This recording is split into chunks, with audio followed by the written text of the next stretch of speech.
మిత్రులారా, ఈ జంట నగరాలలో దాదాపుగా ఒక 20-25 సంవత్సరాలు కనీసం పీజేఆర్ శకం నడిచింది.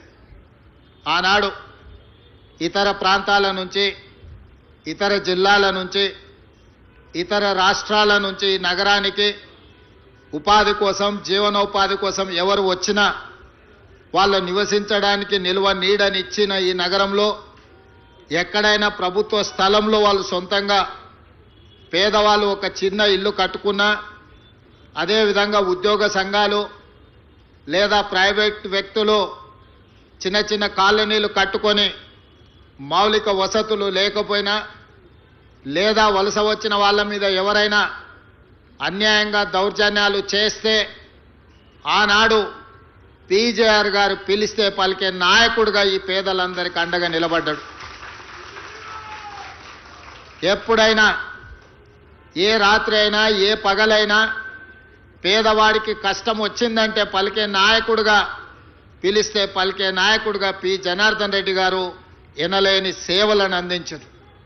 వారు జంట నగరాలకే కాదు, ఆనాడు ఉమ్మడి ఆంధ్రప్రదేశ్లో కార్మిక నాయకుడిగా అటు విశాఖపట్నం కావచ్చు, విజయనగరం కావచ్చు, తిరుపతి కావచ్చు, లేదా కర్నూలు ప్రాంతంలో ఉండే కార్మికుల కోసము, జంట నగరాలలో ఉండే కార్మికుల కోసం నిరంతరం వారు శ్రమ చేస్తూ పేదవాళ్ళకు అండగా నిలబడి వారు ఒక గొప్ప పేరు, కీర్తిని సంపాదించి పెట్టిన.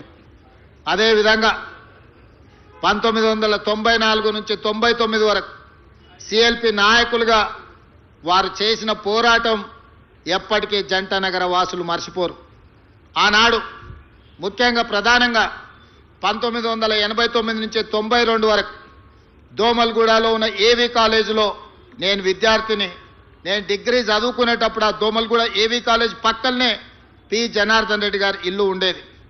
ఏ రోజు మేము కాలేజీకి వెళ్తున్నా వందలాది మంది పీజేఆర్ గారి ఇంటి ముందల పేదవాళ్ళు వారిని కలవడానికి, వారి సమస్యల్ని చెప్పుకోవడానికి వాళ్ళు ఎప్పుడూ పీజేఆర్ని కలిసేది.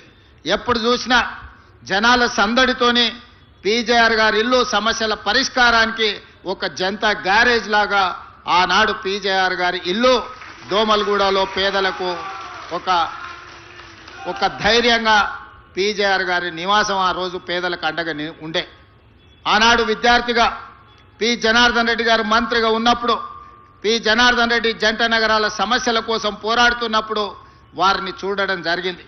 ఇదే కాదు, వారు ప్రతిపక్షంలో ఉన్నప్పుడు హైదరాబాదు నగర దాహార్తిని తీర్చడానికి హైదరాబాదు నగరంలో తీవ్రమైన నీటి ఎద్దడి సమస్య ఉండేది.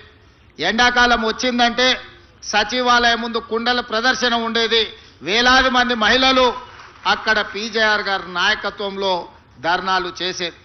ఆనాటి ప్రభుత్వం మీద పీజేఆర్ గారు చేసిన పోరాటం వల్ల కృష్ణానది జలాలను తీసుకొచ్చి నాగార్జున సాగర్ నుంచి హైదరాబాద్కి కృష్ణానది జలాలను తరలించి హైదరాబాదు నగర ప్రజల దాహార్తిని తీర్చడానికి ఆనాడు పీజేఆర్ గారు చేసిన పోరాటమే ఈరోజు హైదరాబాదు నగర ప్రజల యొక్క దాహార్తిని తీర్చే అవకాశంగా ఏర్పడ్డది.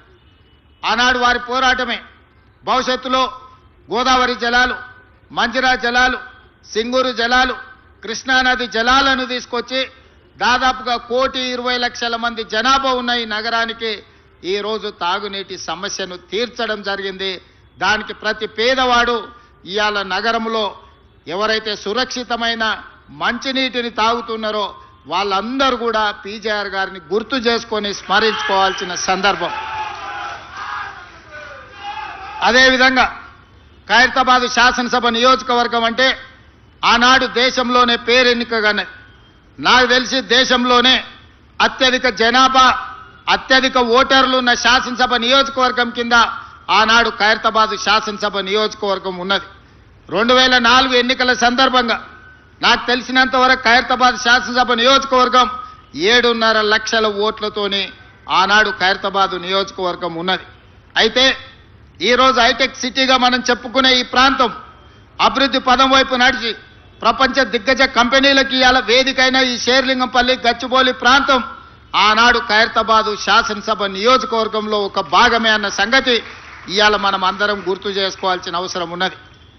మిత్రులారా, ఈరోజు మనం హైటెక్ సిటీ అని పిలిచే ఈ హైటెక్ సిటీ 1992లో పీజేఆర్ గారు మంత్రి ఉన్నప్పుడు, నేదురుమల్లి జనార్దన్ రెడ్డి గారు ముఖ్యమంత్రిగా ఉన్నప్పుడు, పెద్దలు పివి నరసింహారావు గారు ప్రధానమంత్రిగా దేశానికి సేవలు అందించినప్పుడు రాజీవ్ గాంధీ టెక్నాలజీ పార్కు కింద ఇక్కడ హైటెక్ సిటీకి మొట్టమొదట పునాది రాయేసి ఆనాడు ప్రారంభోత్సవ కార్యక్రమం పి జనార్దన్ రెడ్డి గారి నేతృత్వంలోనే పునాది రాయబడ్డది.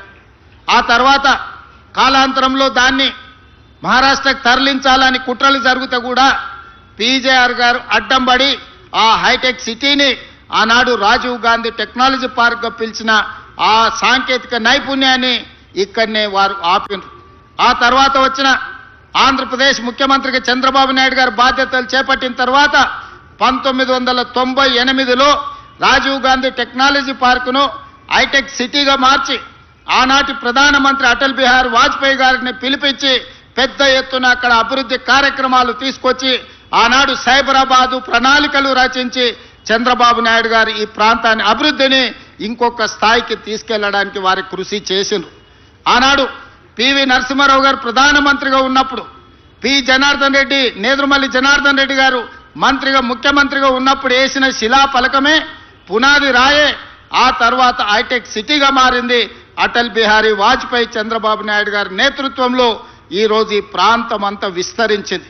ఇవాళ ఈ ప్రాంతంలో ప్రపంచ దేశాలలో దిగ్గజ కంపెనీలైన అది గూగుల్ కావచ్చు, ఇన్ఫోసిస్, మైక్రోసాఫ్ట్ కావచ్చు, ఇట్లా చెప్పుకుంటూ వెళ్తే 500 ఫార్చ్యూన్ కంపెనీలలో 85 ఫార్చ్యూన్ కంపెనీలు ఇవాళ ఈ ప్రాంతంలో శేర్లింగంపల్లి నియోజకవర్గంలో వాటి కార్యక్రమాలు కొనసాగిస్తున్నాయంటే ఆనాటి ప్రధానమంత్రులు పివి నరసింహారావు గారు, అటల్ బిహారీ వాజ్పేయి గారు తీసుకున్న నిర్ణయమే ఈ రోజు ఈ నగరం ఒక మహానగరంగా రాణించడమే కాదు, ప్రపంచ దేశాలలో ఉన్న దిగ్గజ కంపెనీలు ఇవాళ ఈ ప్రాంతానికి వచ్చినాయి.